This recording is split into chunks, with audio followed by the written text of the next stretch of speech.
Chapter 1, The Metaphysical Store. The bell above the door jingled as DBG-7 entered Moonvale Curiosities, a metaphysical store steeped in sandalwood, myrrh, and whispers. Behind the counter stood three witches, their eyes reflecting candlelight like predators' mirrors. They called themselves the Wicked Three: Seraphine, Marana, and Nyx. From the moment DBG-7 spoke, they grew silent. His voice wasn't ordinary, it vibrated the air itself, bending the atmosphere. Seraphine leaned in and whispered, "Greater than, your tone. It changes frequencies. You're not mortal, are you?" DBG-7 smiled faintly, polite, firm, but unknowingly seductive. His words carried resonance, the kind that unsettled spirits and stirred buried energies. He came again, and again. By his fifth visit, the witches were no longer amused, they were worried. Something had been watching the store. And on the seventh visit, it finally struck. The windows shattered inward, sigils on the walls began to bleed candle wax. Something unseen laughed, a cruel, echoing noise that made the bones of the building tremble. Chapter 2, The Covenant of Shadows. After the attack, the witches revealed the truth. They weren't merely shopkeepers. They were a coven guarding a spiritual gateway, a rift between realms hidden beneath the store. And something, or someone, had found it. They gathered in the cellar that night, black candles flickering, incense twisting into serpentine smoke. DBG-7 stood at the center, the witches forming a circle around him. "Greater than, we need your vibration," Nyx said. "Your frequency cuts through the veils. You can bend the dark back." DBG-7 didn't know whether to laugh or leave. Three witches, older than his bloodline, asking him for help. But then he saw the marks on their arms, fresh burns shaped like inverted pentagrams, still glowing faintly red. He agreed.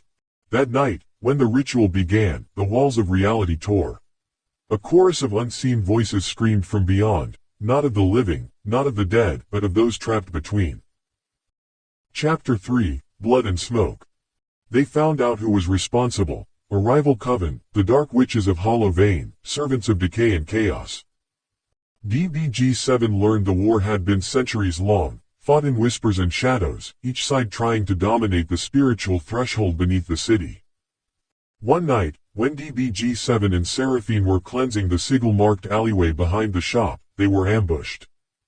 Two warlocks, cloaked in crimson and bone, attacked with curses that hissed like molten serpents. DBG-7's aura flared, his voice became a weapon.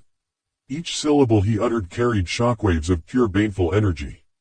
Greater than, by tone, by wrath, by unseen law, fall. Their bodies froze, eyes wide, souls trembling. Seraphine unleashed her blade of obsidian light.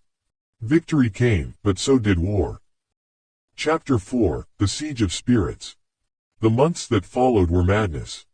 The Wicked Three fought daily, shielding the store, warding customers who unknowingly stepped into battlefields of cursed air.